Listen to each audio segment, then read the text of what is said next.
Nosotros nos pusimos de acuerdo con la coordinación del programa para que fuese hoy jueves con Michelle, Carlos y sobre todo Terrero para invitar al licenciado Pelegrín Castillo. El objetivo no es solamente que Pelegrín pueda exponer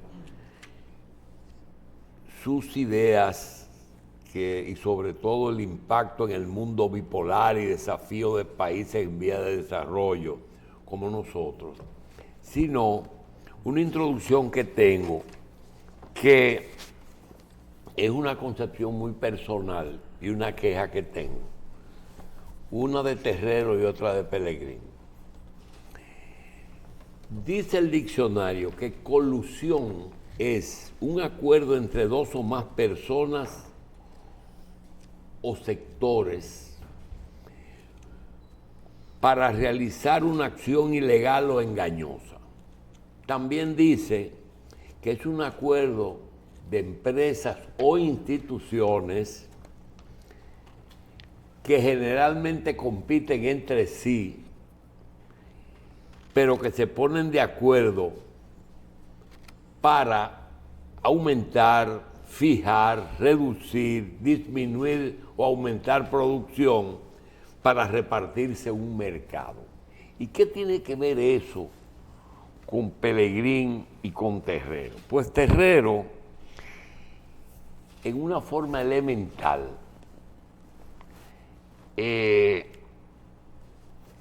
fue relevado de su cargo de presidente de la Junta, la Cámara, de Cámara de Cuentas, por una propuesta que hizo, en la que hubo colusión, y hay colusión, y en todos los gobiernos ha habido colusión, en el tema de la declaración de bienes. Usted no puede saber si una gestión de una persona o un sector es una gestión idónea si no presenta un estado de bienes antes de la toma de posesión y uno después de salir del cargo. Eso es elemental.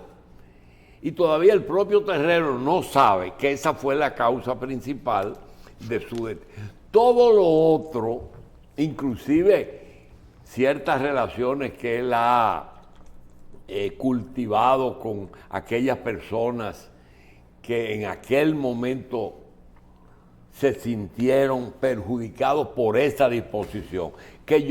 Hay un término legal que cuando una cosa no tiene castigo, ¿cómo se llama eso? Cuando no, impunidad. Impunidad. No. Hay una palabrita, no tiene régimen de consecuencia. No tiene régimen, todavía hoy no tiene régimen. Y que el presidente lo va a votar. Hay todavía muchísimos funcionarios que no han declarado. Entonces, eso, en el caso de Pelegrín, es el dominicano que tiene mayor conocimiento del principal problema que nosotros tenemos en este país. Nosotros tenemos un que tiene nombre, apellido, apodo, que es Haití. No hay ninguna duda de que Pelegrín Castillo es el mayor dominicano y mayor de edad, por si acaso se piensa que no está calificado, con el más amplio y completo conocimiento del principal problema que nos afecta, Haití, con pruebas históricas. Ahí está. Pruebas históricas, pruebas de situaciones que se han ido presentando no solamente aquí, sino en países que inclusive defienden posiciones contrarias, como Cuba. Cuba mudó sus intereses a Santiago de Cuba, lo tiene concentrado en la colonia haitiana que fue a trabajar en caña. Chile, Estados Unidos, Canadá y hoy Turquía. Turquía deporta un paquete de gente. Le estaban cobrando $600 para darle 2 meses de estadía. Entonces, los organismos internacionales se han ido también de parte en contra de República Dominicana. y a favor de la unidad. La clase política ha cometido colusión. ¿Por qué? Porque aquí hay un candidato único de todos los partidos que debe ser Pelegrín Castillo. Pero nadie menciona eso, porque lo más importante es el blaba. No lo hace, y nosotros entendemos que para cada médico se necesita un especialista. Hoy, corrupción y Haití son los dos problemas. Yo no veo cuál es el especialista en corrupción. Quizás sea Terrero, pero el especialista, conocedor de todas las interioridades del tema haitiano, capaz de dirigir con éxito el tema es Pelegrín. Pero nadie piensa en Pelegrín presidente. Pero nadie piensa en Pelegrín. Yo creo que ni Pelegrín. Pelegrín, bienvenido. Muy buenos días, muy contento de encontrarme aquí con ustedes en Revista 110. Muchas gracias, doctor, por la invitación, por sus palabras de reconocimiento de que por lo menos somos de los más estudiosos del principal reto de la nación dominicana y tenemos una visión de cómo resolver el problema. Eso lo sabe. ¿Qué es 1x7 Plus? 1x7 Plus, y el subtítulo lo dice todo, cómo reconstruimos Haití en Haití y evitamos una guerra en la isla de Santo Domingo. Es una propuesta que yo hice recientemente aquí en una conferencia que pronuncié en el Lina, luego en Centro León, y la voy a llevar a todo el país. Pero ¿cómo un país que tiene problemas puede ayudar a reconstruir otro? Ayer mismo el canciller nuestro aprovechó otro nuevo escenario y pidió eso que tú estás diciendo, que sea la comunidad internacional. Sí. Lo que pasa es que el canciller y el propio presidente Abinader han cambiado el discurso oficial, la línea oficial, lo cual es correcto, en la dirección correcta, pero a nivel internacional no hay mucho respeto por esa posición. Por una razón, a nosotros nos ven con un planteamiento formal, oficial, discursivo, muy válido, pero en los hechos, que son los que cuentan, en política internacional, doctor, no cuenta lo que usted diga. Usted puede tener mejor planteamiento, el discurso más válido, mejor argumentado, y si eso no va acompañado de acciones, de planes, de demostración, hemos dicho, no hay solución dominicana al problema haitiano, pero los hechos estamos demostrando que sí, que la solución dominicana al problema haitiano va avanzando.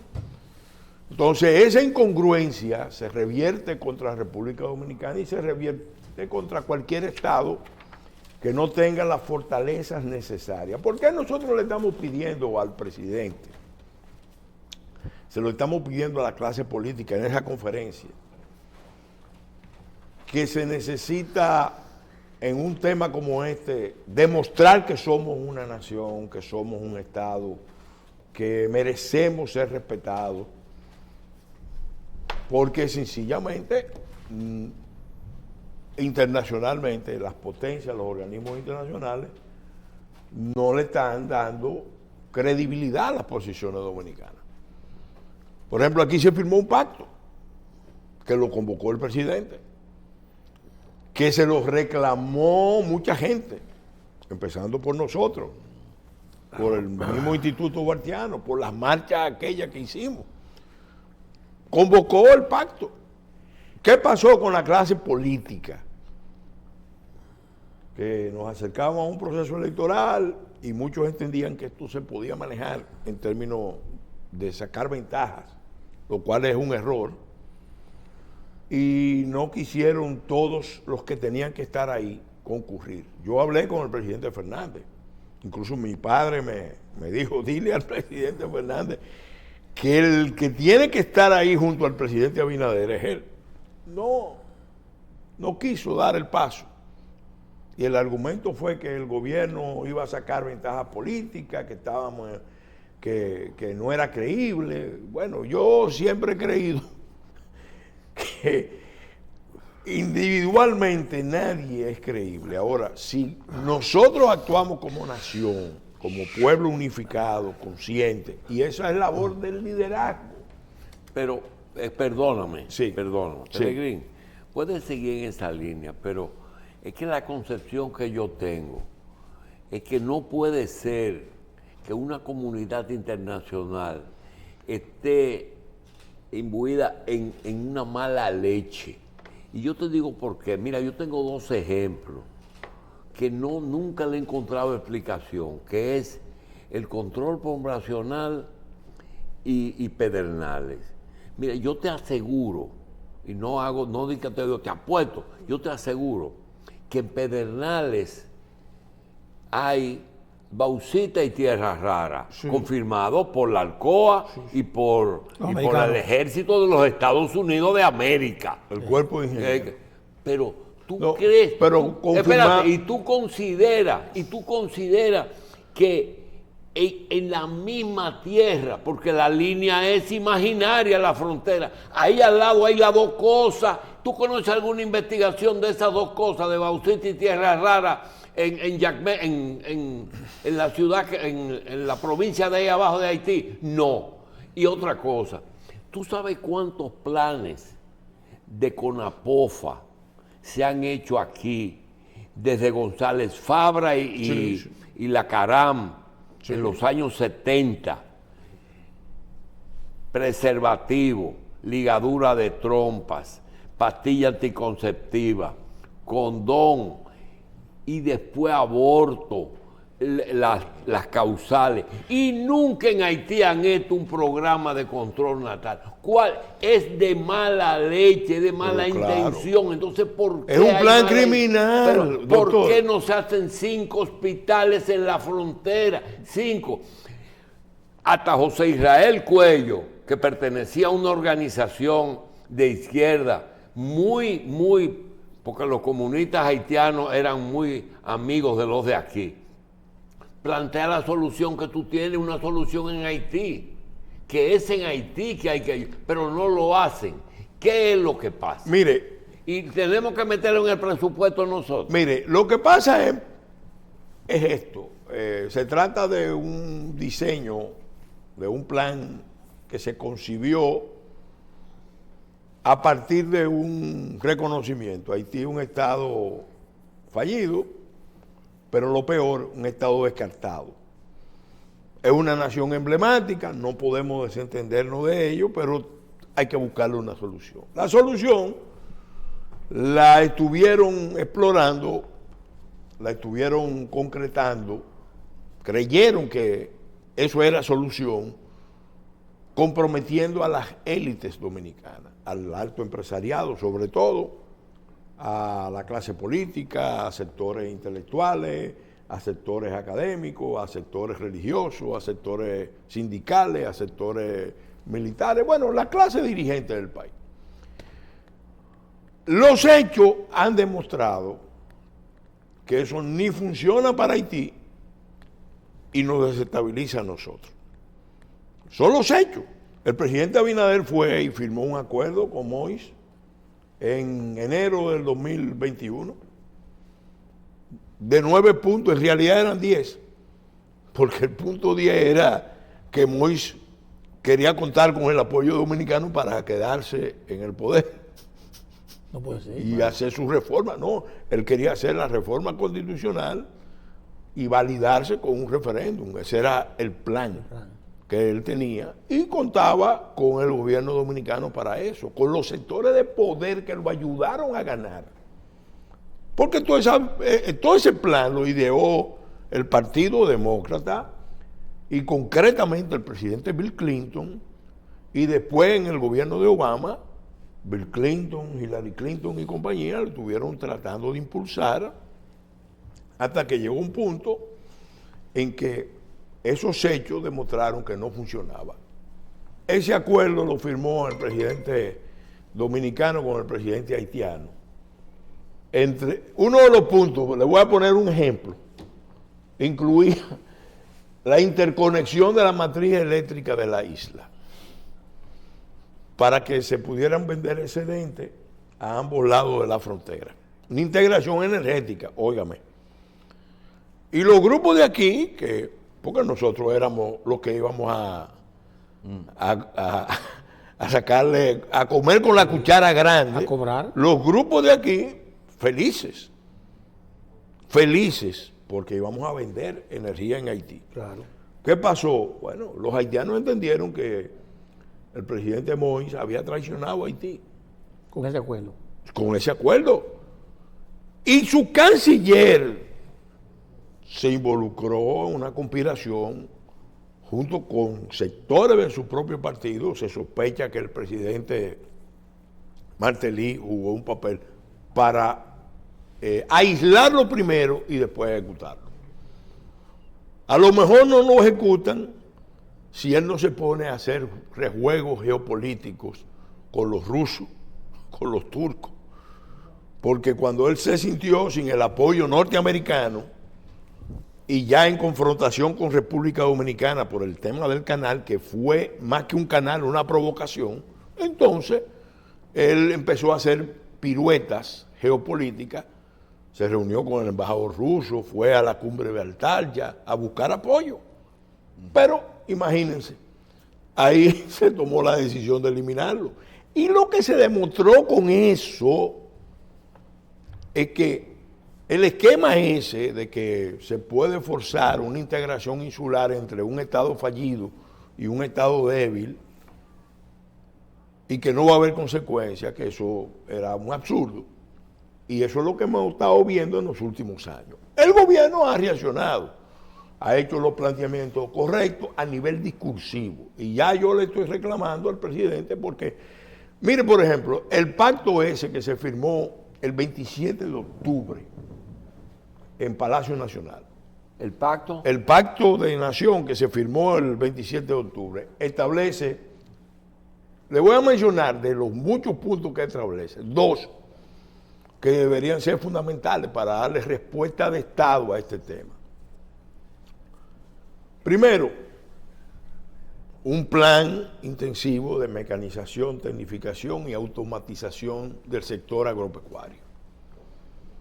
Porque no es repatriando solamente. Usted puede repatriar hasta un punto, pero llega un momento en que la repatriación trae desgaste de las instituciones y ahora lo estamos viendo. Pero la mecanización, tecnificación y automatización agrícola te produce en el mediano y en el largo plazo, no hay solución a corto plazo, de 1 o 2 años, pero ya al tercer año, cuarto año, quinto año, ya tú no necesitas esa situación que hay, que algunos entienden que es necesaria, cuando uno entra en el análisis profundo de esa realidad, realmente se da cuenta de que es algo artificialmente inducido para eso, para que el país tenga que depender en sectores estratégicos de esa mano de obra. Una dependencia que yo la pongo entre comillas. Ese plan de mecanización el presidente lo anunció, pero no se ha ejecutado. Ahora recientemente con FENAGRO, el 28 de febrero, le hizo un planteamiento al gobierno y se lo ha hecho la YAC también. Los mismos sectores le están diciendo, nosotros, aquí hay 15 sectores que son intensivos ahora mismo, en mano de obra haitiana, que se pueden mecanizar entre un 80 y un 90%. Wow. Y no se ha hecho. No se ha empezado. Si nos vamos a la construcción, lo mismo. O sea, hablamos que es un sector que está altamente cartelizado. Hablamos de colusiones. Bueno, el sector construcción es un sector de alta concentración. Cuando uno coge el índice IHH, que se publica todos los años, y está mal calculado, es un sector de alta concentración. Está concentrado el cemento, la varilla, la pintura, los agregados, el transporte, el hormigón. Ahora, ¿por dónde rompe la soga? La mano de obra. La mano de obra. Ahora, cuando hablamos con los ingenieros, con los constructores, dicen, bueno, si nos cambian las reglas y nos crean los incentivos, nosotros hacemos el cambio. Aquí el país debería hace mucho haber avanzado hacia la industria del prefabricado. Prefabricado industrial de vivienda, de instalaciones y todo eso. Te ahorra mano de obra, es más eficiente, es más económico y estratégicamente te crea menos problemas. Menos impacto ambiental. Pero lo peor de todo es que toda la política de préstamos y de concesiones y donaciones que el país ha estado recibiendo, en una buena medida, se está usando para inducir el desplazamiento de la mano de obra dominicana de los sectores estratégicos, en construcción agropecuaria y últimamente en el turismo, vamos a decirlo claro, en el turismo. Yo pongo un ejemplo, hicimos un congreso de Confenagro, fueron 600 líderes de todo el país a un hotel del este. Y empezando el día del evento, tuvimos un problema enorme porque el front desk del hotel estaba lleno de haitianos que o no entendían o no querían, yo era el presidente del Congreso, o no querían entender, y el registro en el hotel se retrasó por horas, y eso fue en un hotel del este, y uno decía, pero vean acá, estamos en Santo Domingo, y resulta que en el front desk del hotel hay problemas de comunicación con 600 líderes agropecuarios. No, aquí hay un problema. Y lo pongo como ejemplo.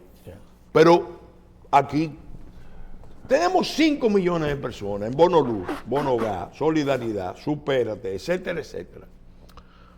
¿Pero para qué? Para inducir al dominicano a que se mantenga en la informalidad y no formalice trabajo aún sean temporeros. Pero hay algo, perdóname. Mire, 3 vertientes. Sí, pero hay algo que ahorita comenzaste a hablar de la construcción y yo estaba pensando que iba por otro lado.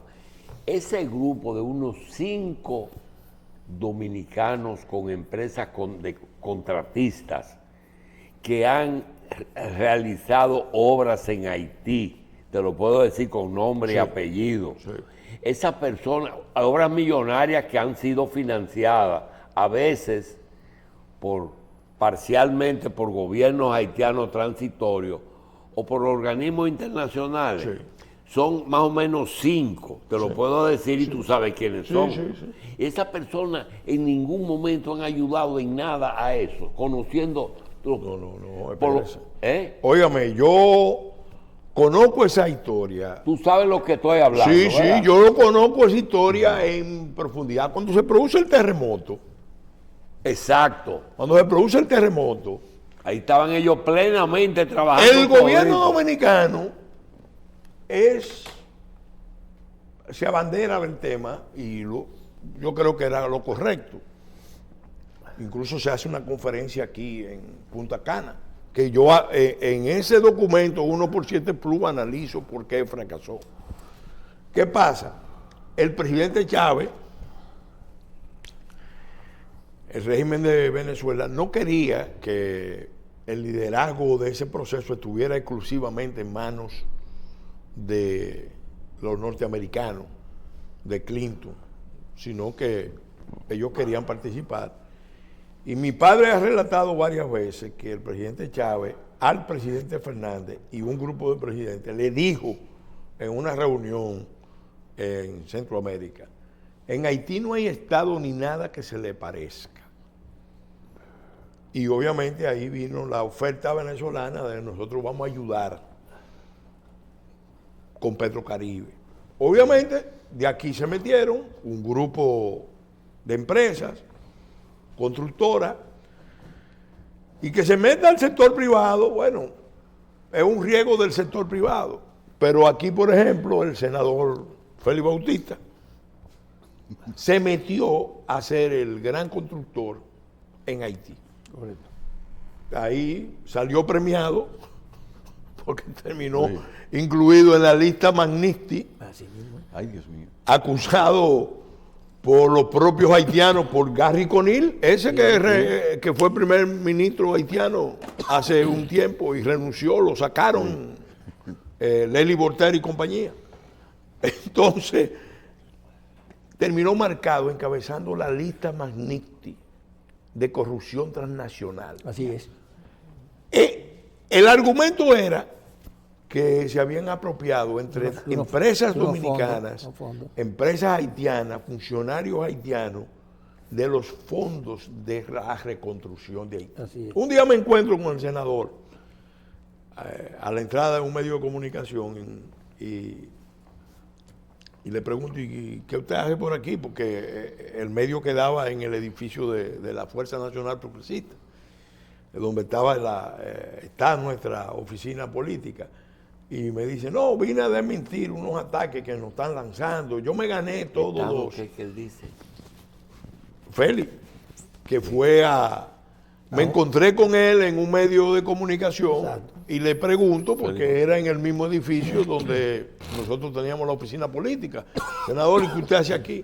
Me dice, no, yo vine aquí a desmentir unos ataques. Yo me gané todo eso legítimamente, unas licitaciones avaladas por el Fondo Monetario. Y yo le dije, mire, senador, óigame, no vamos a discutir eso. Vamos a aceptar que usted se ganó todo eso. Mire, el último país al que usted debió ir a construir fue Haití, porque usted es secretario de organización del partido de gobierno.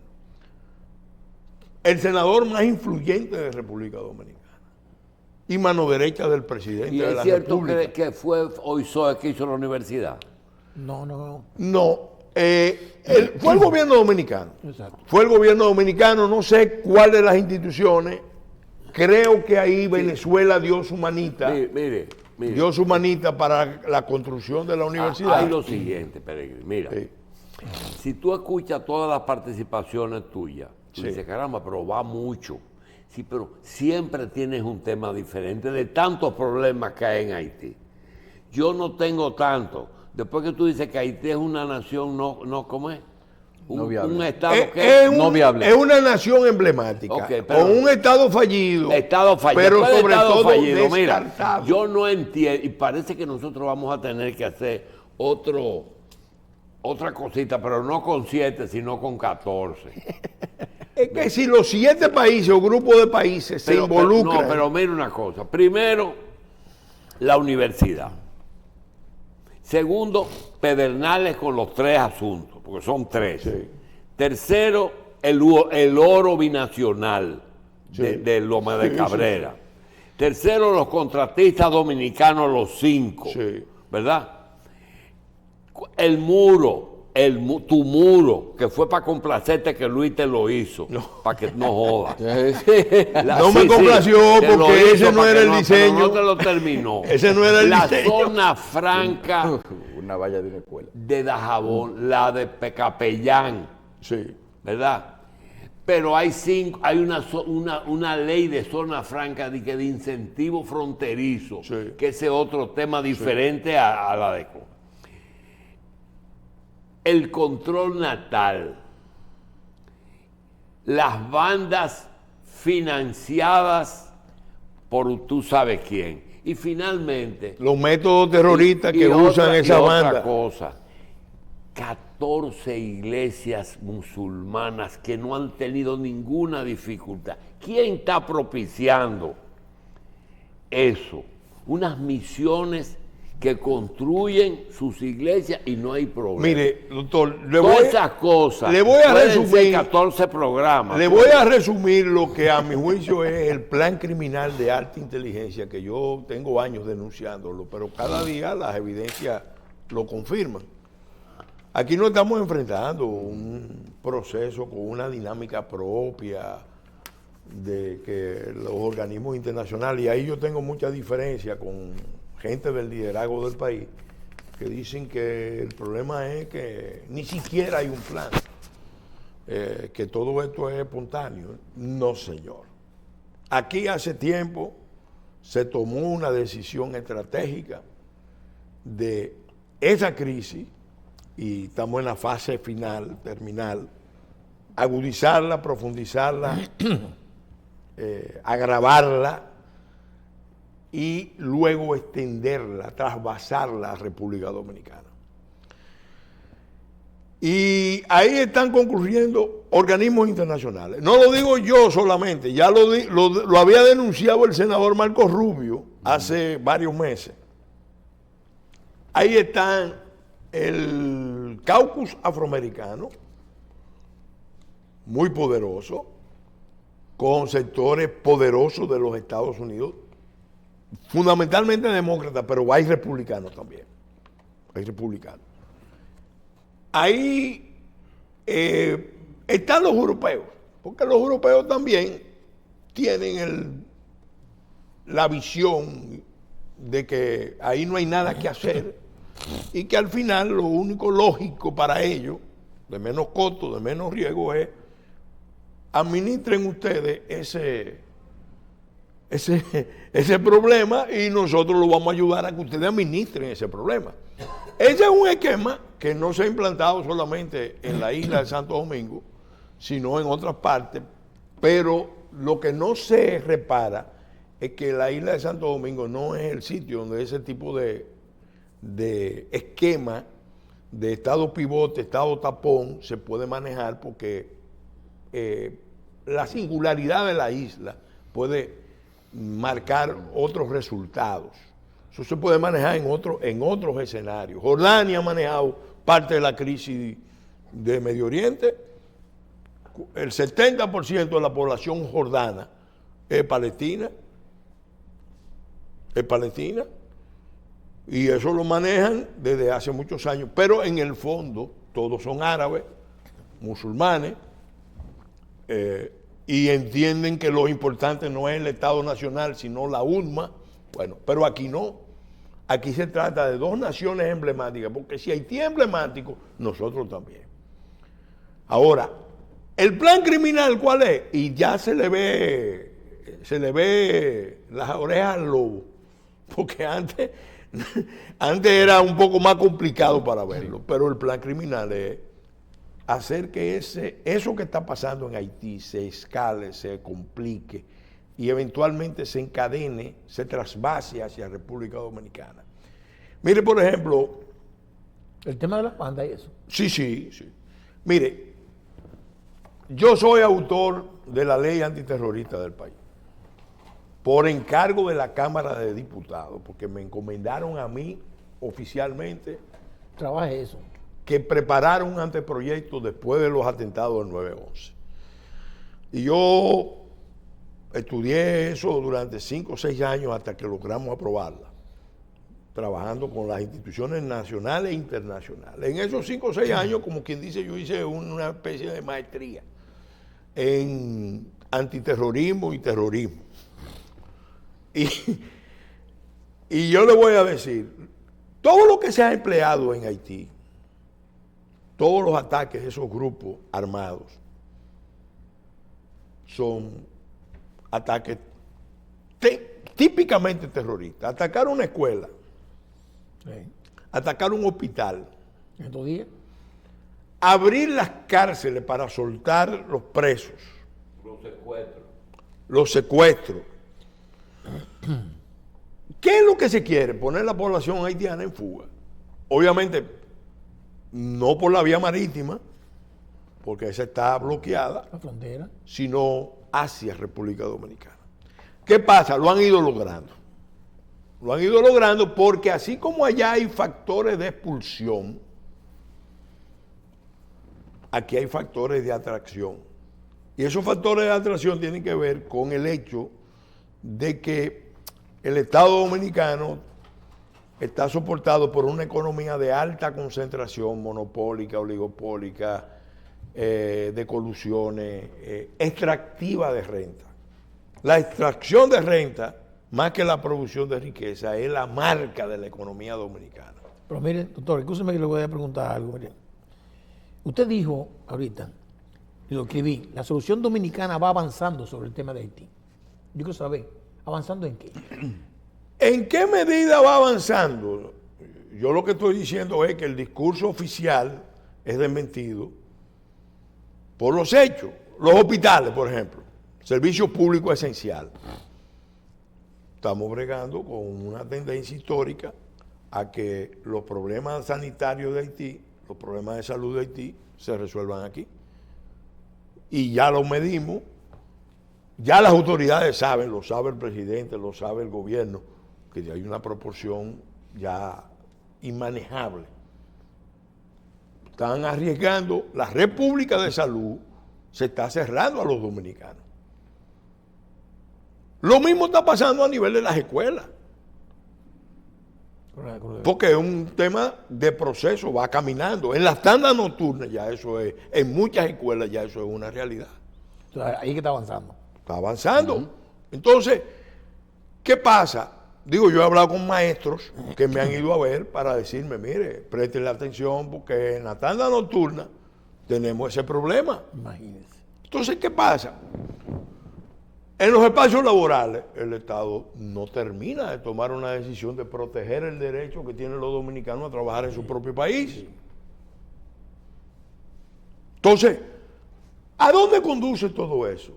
Yo lo dije el otro día, miren, los haitianos saben lo que buscan. Los tres sectores que están enfrentados en Haití, los tres, que están dispuestos a confrontarse con violencia, pero sin embargo los tres coinciden en algo, que el Leven Rounds, el espacio vital de Haití, está aquí. Muchos lo ven como una especie de reconquista, de volver a dominar la provincia rebelde que se independizó en 1844. Hay gente que lo ve así.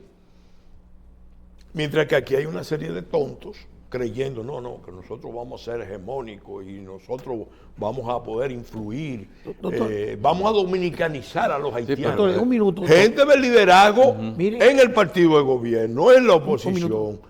Entonces, tiene que haber una reacción ya, no de los actores institucionales, sino del pueblo, de la ciudadanía, de los sectores más conscientes.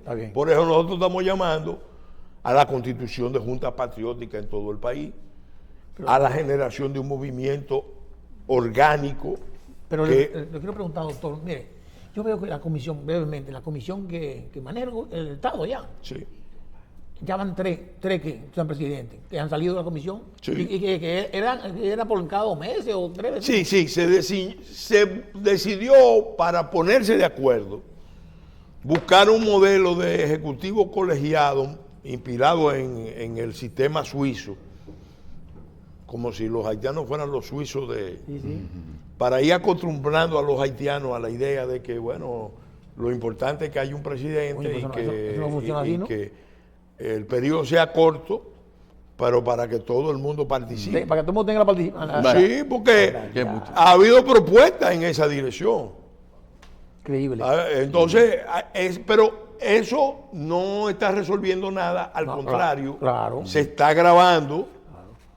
Y la meta es que supuestamente haya elección y gobierno legítimo, eso está muy lejos. Doctor, usted mencionó el tema de la tierra rara. Mire, déjeme decirle, yo tuve el privilegio de ser el que autorizó, el que le dio el primer impulso. Como ministro, ¿verdad? Como ministro a la exploración de tierras raras. Bueno. Y podemos hacer un programa especial para explicarle al país qué significa y cuáles son los riesgos de que, mire, la tierra rara. Yo creo que usted me prepara 2 cosas. Primero, ¿por qué en China hay un pueblo que se llama Pueblo Negro? Por la contaminación de tierras raras. Sí. Y cómo llegaron el ejército de los Estados Unidos a Pedernales. Doctor, nos vemos en ese programa.